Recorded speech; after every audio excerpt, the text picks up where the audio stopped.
Nagbabala ngayon ang pambansang pulisya na huwag makipagsundo sa mga rebelding grupo para sa kanilang pangangampanya. Ito ay kasunod ng mga ulat na may mensaheng ipinadala ang New People's Army sa ilang kandidato ukol sa permit to campaign. May ulat si Alvin Baltazar.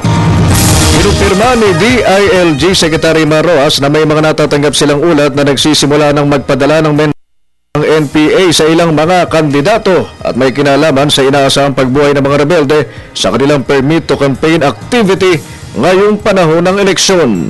There are several reports by candidates na meron silang mga natatanggap na mensahe. Ito naman ay inimbestigahan ng PNP. Ito naman ayon sa kalihim ay inilapit na nila sa Armed Forces of the Philippines na kanila namang makakatuwang upang matiyak ang isang maayos at mapayapang halalan. Apela ni Roa sa mga kandidato, huwag bibigay sa gayong iligal na aktibidad ng mga rebelding grupo at iba pang anyo ng pangingikil nito ngayong halalan.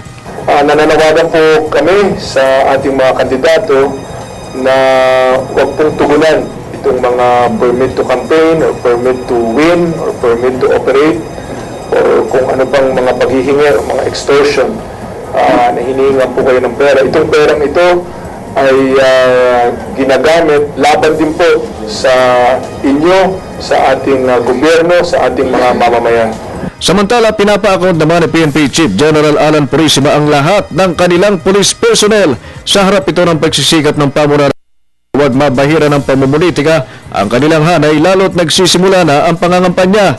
Nais ni Purisima na malaman kung saan-saan nakadeploy ang kanilang mga tao at mula dito ay madetermina kung sino-sino ang mga malalapit sa mga politikong tumatakbo ngayong eleksyon. So we are actually strictly monitoring the location of our policemen kung nasaan sila. And we are holding our chiefs of police responsible who, if their policemen are not present in the respective AORs.